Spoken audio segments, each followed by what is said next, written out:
Hello student, कैसे हैं आप सभी लोग। आई होप आप सभी बहुत अच्छे होंगे। तो आप सभी को मेरा प्यार भरा नमस्कार, सलाम, सत श्री अकाल, राधे राधे, जय श्री कृष्ण, जय श्री राम। तो मैं हनी शर्मा आप सभी के लिए लेकर आ गया हूं एक बार फिर से एक बहुत अच्छा टॉपिक, जो है कि क्यों रीजनिंग में 90% स्टूडेंट जो है मार्क्स नहीं ला पाते हैं।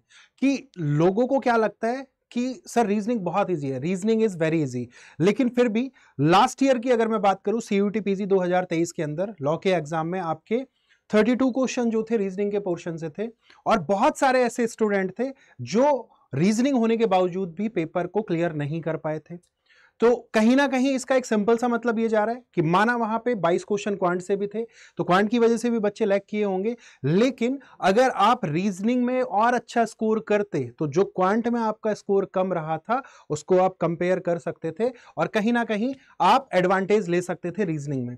तो इसका मतलब सीधा सीधा एक ये निकल रहा है कि बहुत सारे ऐसे स्टूडेंट हैं जो रीजनिंग को ऐसे समझ रहे हैं कि ये सब्जेक्ट जो है ये बहुत इजी है, ये आसानी से हो जाता है। लेकिन जो सबसे इंपॉर्टेंट चीज है वो क्या है कि यहां पे आपका देखिए, अगर बहुत सारे स्टूडेंट अगर नंबर नहीं ला पा रहे हैं तो उसका एक सिंपल सा रीजन है कि लैक ऑफ नॉलेज, कि आपको अपने सब्जेक्ट के लिए जो नॉलेज है पूरा आपको प्रॉपर आइडिया नहीं है कि कहां से क्वेश्चन आ रहा है, कितना क्वेश्चन आ रहा है, कैसे कैसे क्वेश्चन पूछा जा रहा है। तो देखिए, सबसे पहले तो आपका सीयूटी पीजी का जो आपका एग्जाम है, लॉ का आपका एग्जाम होने वाला है, सीयूटी पीजी लॉ का आपका कंप्यूटर बेस्ड टेस्ट होता है। 2 घंटे का आपका एग्जाम होता है और आपके पास में 100 मिनट्स का टाइम होता है, सॉरी आपके पास में 100 क्वेश्चन वहां पे पूछे जाते हैं। अगर हम बात करें, हर क्वेश्चन के लिए आपको 4 नंबर मिल रहे हैं और अगर आप गलत कर रहे हैं तो उसके लिए -1 हो रहा है। तो कहीं ना कहीं बच्चे जल्दबाजी में क्या कर जाते हैं कि सर +4 कर लिया, अब -1 होगा तो कोई दिक्कत नहीं आएगी, तो रीजनिंग में भी वो लोग क्या कर लेते हैं, तुक्का लगाते हैं। लेकिन तुक्का लगाना रीजनिंग का सॉल्यूशन नहीं है। आप सभी को पता है कि आप रीजनिंग और क्वांट में तुक्का नहीं लगा सकते और ना ही वो कभी सही होगा। जब तक आपने क्वेश्चन की प्रॉपर नॉलेज आपको नहीं है, जब तक आपको पूरा एक आइडिया नहीं है कि इस तरह से हम लोग इसको अप्रोच कर रहे हैं क्वेश्चन को। तो यहां पे आपसे चैप्टर कौन कौन से पूछे जा रहे हैं? Sir calendar. कैलेंडर बेटा, जब तक आपको कैलेंडर की शॉर्ट ट्रिक्स नहीं पता है, जब तक आपको कैलेंडर की शॉर्ट ट्रिक्स नहीं पता है, हर साल क्वेश्चन पूछे जाते हैं, लेकिन अगर आपको इसकी शॉर्ट ट्रिक नहीं पता है आप क्वेश्चन नहीं कर पाओगे जल्दी से। जहां पे एक दूसरा स्टूडेंट बहुत स्मार्ट है, वो स्टडी कर रहा है और उसको पता है कि किस तरह से शॉर्टली इस क्वेश्चन का आंसर करना है, फटाफट से वो कर जाएगा। लेकिन वहीं पे आप अगर नॉर्मली उसको धीरे धीरे हिसाब लगा के करोगे तो वो आपका टाइम ले जाएगा। ठीक है, क्लॉक की अगर मैं बात करूं, यहां पे भी सारे क्वेश्चन जो है शॉर्ट ट्रिक बेस्ड होते हैं। यहां पे भी सारे क्वेश्चन कैसे होते हैं, शॉर्ट ट्रिक बेस्ड होते हैं। जैसे कि लास्ट ईयर एक क्वेश्चन आया था आपका राइट एंगल का, वो क्वेश्चन मुश्किल से 30 सेकंड का था and I am pretty sure कि बहुत सारे बच्चे उस क्वेश्चन को छोड़ के आ गए होंगे। ठीक है, अगर हम बात करें blood relation and direction sense, तो इनकी भी अगर आपको ट्रिक नहीं पता है कि कैसे क्वेश्चन को आप फटाफट से चार्ट बना सकते हैं, किस तरह से आप जल्दी से चार्ट बना देंगे, तो वो आप वहां पे लैग कर जाएंगे कहीं ना कहीं और आपके लिए प्रॉब्लम होगी। ठीक है, अगर हम बात करें एनालॉजी और क्लासिफिकेशन, जब तक आपको इनकी ट्रिक नहीं पता है कि किस तरह से आप अप्रोच करते हैं एनालॉजी में, जैसा कि आपकी एनालॉजी होती है 3 टाइप की, क्लासिफिकेशन भी होता है 3 टाइप का। वर्ड बेस आपका क्लासिफिकेशन हो गया, एनालॉजी हो गई। वर्ड बेस आपके बाद में आपका आता है नंबर बेस एनालॉजी या फिर क्लासिफिकेशन, उसके बाद आता है हमारा अल्फाबेटिकल एनालॉजी या फिर अल्फाबेटिकल क्लासिफिकेशन। अगर आपको इन सब की प्रॉपर नॉलेज नहीं है, किसको फर्स्ट प्रेफरेंस देना है, किस तरह से लेना है, जैसे कि अगर मैं बात करूं कि अगर हम क्लासिफिकेशन की बात कर रहे हैं, वर्ड बेस्ड क्लासिफिकेशन में सबसे पहले देखा जाता है क्या, ज्योमेट्री, आपका ज्योग्राफिकली, उसके बाद हम देखते हैं पॉलिटिकली। अगर हम बात करें कि अगर हमारे बॉडी ऑर्गन्स आ रहे हैं तो हम कैसे लेंगे, हम कभी भी इंटरनल एक्सटर्नल नहीं लेते हैं, हम सबसे पहले देखते हैं सेंसिंग नॉन सेंसिंग। तो ये काफी सारी चीजें जिनके बारे में बच्चों को नॉलेज नहीं है। अगर नंबर बेस की मैं बात करूं तो सबसे पहले डिवीजन देखा जाएगा, फिर प्राइम नंबर्स को देखेंगे, फिर हम लोग आपके स्क्वायर क्यूब्स को देखते हैं, लेकिन सबसे पहले बच्चे अप्रोच करते हैं ऑड इवन की, जबकि ऑड इवन को सबसे लास्ट में प्रेफरेंस में रखा जाता है। तो यही सब ऐसी शॉर्ट ट्रिक्स हैं जिनकी वजह से आप एग्जाम में लैग कर जाते हैं और आपको लगता है कि हमने सही क्वेश्चन किया है, बट एक्चुअल में वहां पे आप गलत करके आ जाते हो। उसके बाद अगर हम बात करें यहां पे सिलोगिज्म, अब सिलोगिज्म में देखिए पिछली बार आया आपका पॉसिबिलिटी का केस, आपका आइदर और का केस। तो जब तक आपको आइदर और की कंडीशन नहीं पता है, आपको शॉर्ट ट्रिक नहीं पता है, आप अप्रोच नहीं कर पाएंगे। ठीक है, अगर हम बात करें ऑर्डर और रैंकिंग, ये चैप्टर ऐसा है, यहां से हर साल क्वेश्चन पूछा जाता है ऑर्डर रैंकिंग से। अगर आपको शॉर्ट ट्रिक नहीं पता, आप नहीं अप्रोच कर पाओगे। ठीक है, अल्टीमेटली मेरा बोलने का सिंपल सा मतलब क्या है कि रीजनिंग जो है पूरा कहीं ना कहीं आपके ट्रिक्स से भरा हुआ है, फुल ऑफ ट्रिक्स है।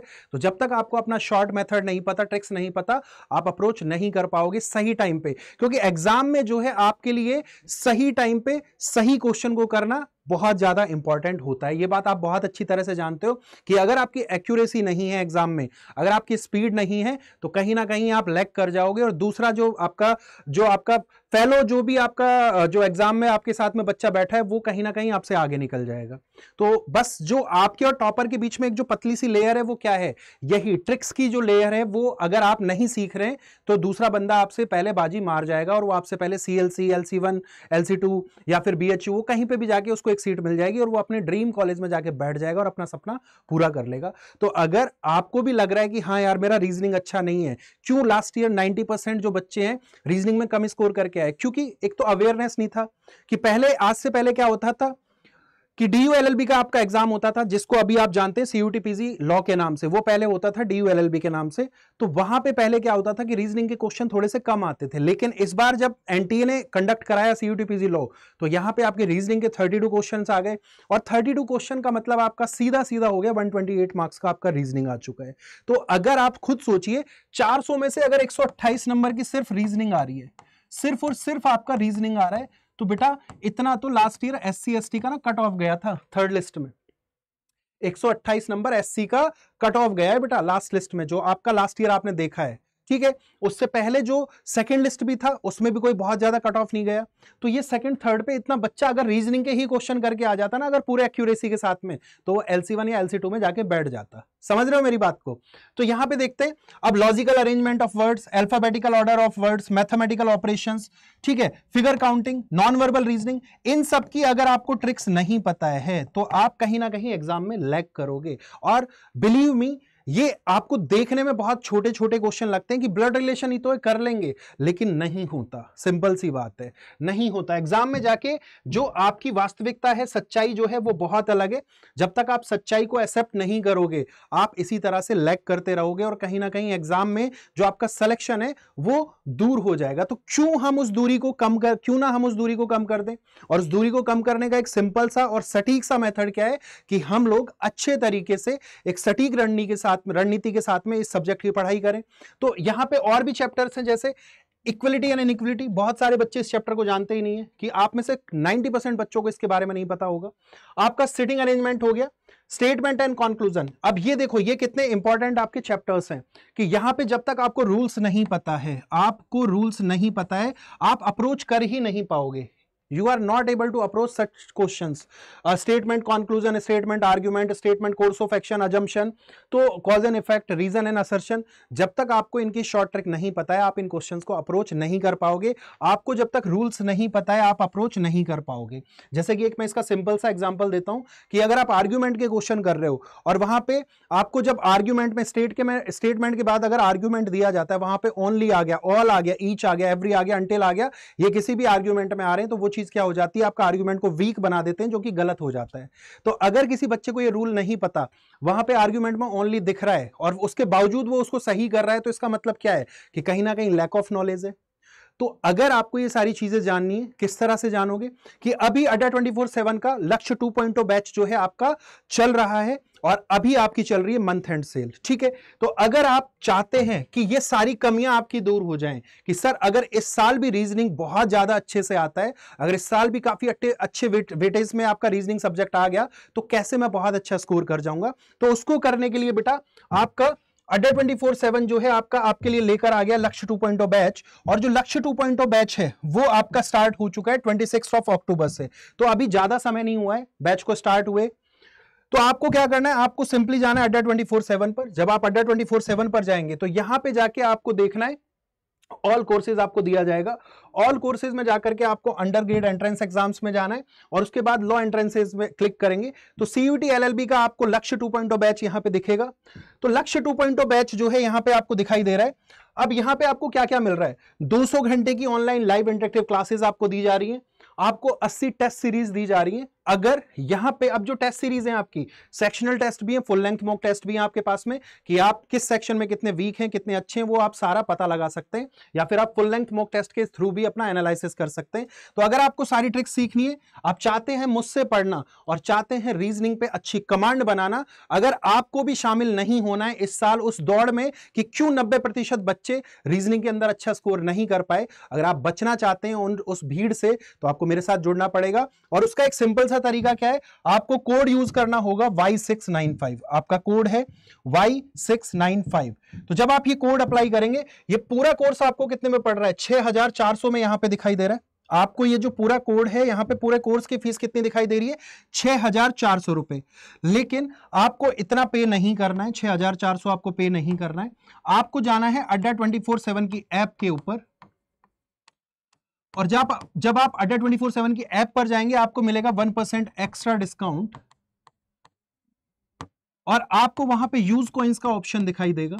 जब आप कॉइन्स को यूज करेंगे तो ये जो पूरा कोर्स है आपको पड़ेगा 6080 रुपए में, यानी कि यहां पे आपको मिल रहा है 81% का डिस्काउंट।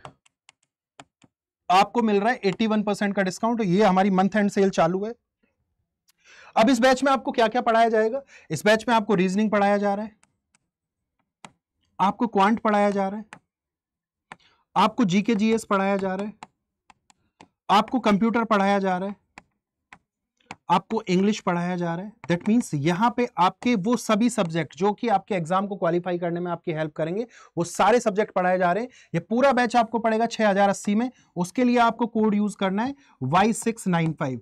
अगर आपको कोई भी क्वेरीज हैं, आप मुझसे जानकारी लेना चाहते हैं इस पूरे कोर्स के लिए, तो आप मुझे मेल भी कर सकते हैं। मेरी मेल आईडी है honey.sharma@adda247.com।